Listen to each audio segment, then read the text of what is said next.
बिस्मिल्लाहिर्रहमानिर्रहीम। बोलते कालम के साथ मैं आमिर रज़ा खान। और छठी लहर जो है ये अमेरिका ने कहा है कि उसने मुकम्मल कर ली है, यानी ईरान पर हमलों की ये छठी लहर है जिसमें उसने पुलों को, सड़कों को और जो रेलवे तनसीबात हैं उनको निशाना बनाया है।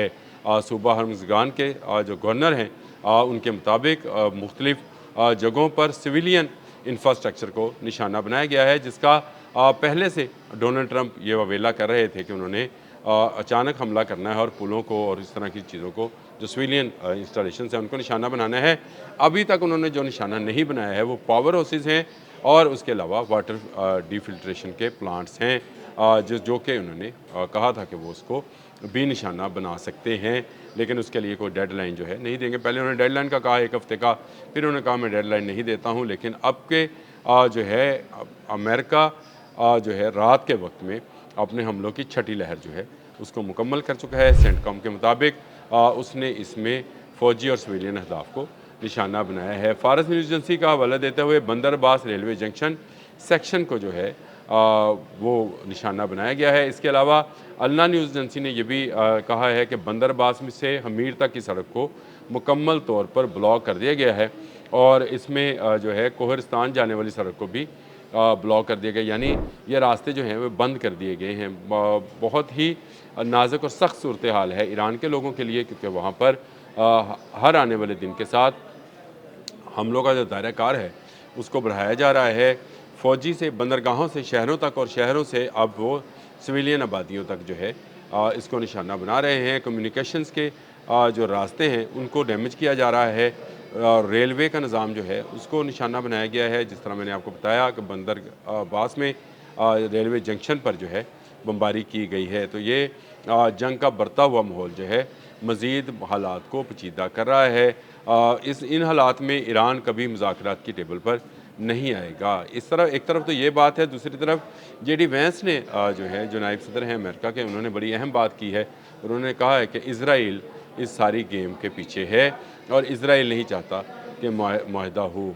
ये भी बात समझने की है कि डोनाल्ड ट्रंप की पॉलिसी कुछ है, जेडी वैंस की कुछ, क्योंकि नवंबर में इलेक्शंस हैं और डोनाल्ड ट्रंप तो इस इलेक्शन में आ नहीं रहे।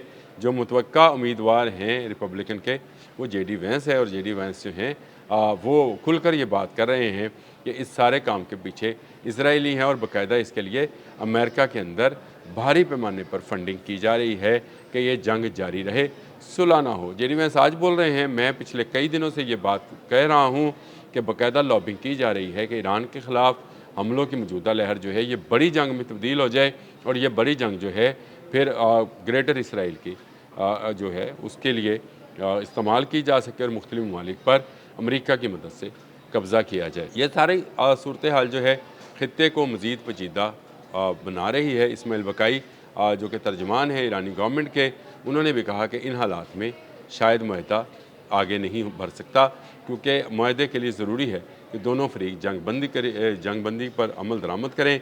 इस्लामाबाद डिक्लेरेशन जो है उसको MOU को जो है सामने रख कर किसी मुआहदे पर बात की जा सकती है, लेकिन ये नहीं हो सकता कि आप जंग भी करते रहें और इसके अलावा आप जो है लोगों को अमन की तलकीन भी करते रहें, तो ये अमन इस तरह से कायम नहीं होगा। सेंटकॉम ने दावा किया है कि उसने 3 मज़ीद जहाज़ जो हैं उनका रुख मोड़ दिया है, जो कि ईरान की तरफ जा रहे थे। एक जहाज़ को कल नकारा बनाया गया था, मैंने उस पर बात कर ली थी, जिस पर फ़ज़ाई हमले के ज़रिए जो है उसको नकारा बनाया गया।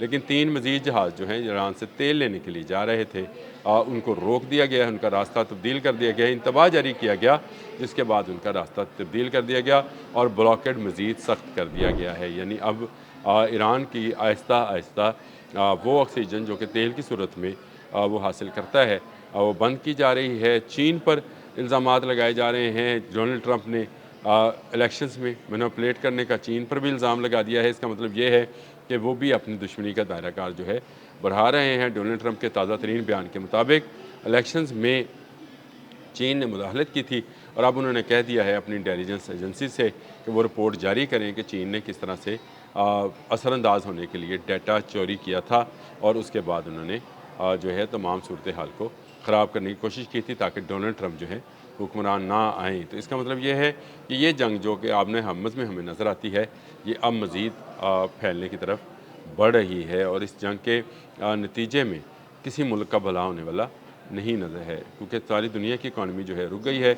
आलमी तेल की एजेंसी ने भी ये बात खुलकर कह दी है कि अगर ये जंग मज़ीद कुछ रोज़ जारी रही तो तेल का बहरान जो है वो सर उठाएगा और दुनिया भर में महंगाई का एक नया तूफ़ान आएगा। पाकिस्तान में तो आज आना ही है, आज जुमा है। आज देखते हैं कि कितना तेल की कीमतें जो हैं बढ़ती हैं और कितना जंग पर का बहाना बनाया जाता है, लेकिन इसके बावजूद ये पूरी दुनिया का मसला बन जाएगा कि दुनिया का 20 से 25% तेल जो है इसी आबने हम से गुजरता है। ये वो तेल है जो कि रजिस्टर्ड है, जो ईरान बेचता है वो रजिस्टर्ड नहीं है, यानी वो उसमें शामिल नहीं किया जाता। ये तो ब्लैक मार्केट है जिसमें ईरान तेल अपना फ़रोख्त करता है। चीन और भारत उसके सबसे बड़े बायर रहे हैं, लेकिन अब नहीं होंगे। तो क्या होगा इस ब्लॉकेट के नतीजे में? बड़ी अफरा तफरी है।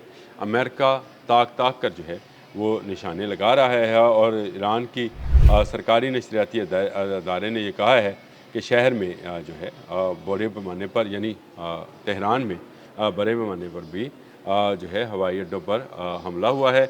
एक शख्स जो है इसमें ज़ख्मी है।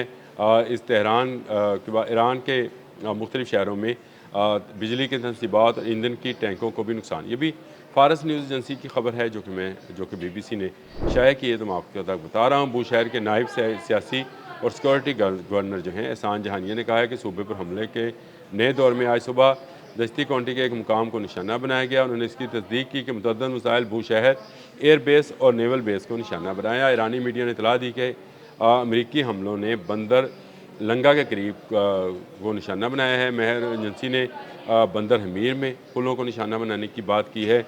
यानी तमाम ईरानी मीडिया मुख्तलिफ सिविलियंस, मैं ये सिर्फ पढ़ने का मकसद ये था कि आपको बताया जाए कि तमाम ईरानी मीडिया जो है इस वक्त इस बात को रिपोर्ट कर रहा है कि तमाम सिविलियन इंस्टॉलेशंस को, चाहे वो तेल के डिपोज़ हैं, चाहे वो सड़कें हैं, चाहे रेलवे के निज़ाम हैं, तनसीबात हैं, पुल हैं और जो दीगर जो सिविलियंस जैसे लाइट हाउसेस हैं उनको भी निशाना बनाया जा रहा है। आहिस्ता आहिस्ता इस जंग का दायरा कार अमेरिका बढ़ाता चला जा रहा है और इस सारी सूरत हाल में जो है जंग नई हर आने वाले दिन के साथ नई करवट लेती नज़र आती है। ये जंग जो है ये बढ़ गई है। अब इसका जो है ईरान जवाब दे रहा है, और ईरान क्या जवाब दे रहा है अपने आने वाले व्लॉग में बताऊंगा कि ईरान ने कल की रात की जो बमबारी है उसका सुबह को क्या जवाब दिया है। ईरान वाले वैसे सुबह को हमला करते हैं, ये बड़ी अच्छी बात है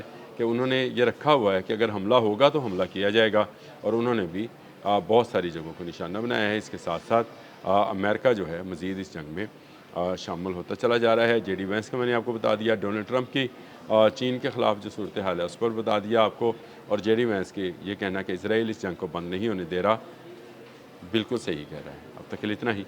अल्लाह हाफ़िज़।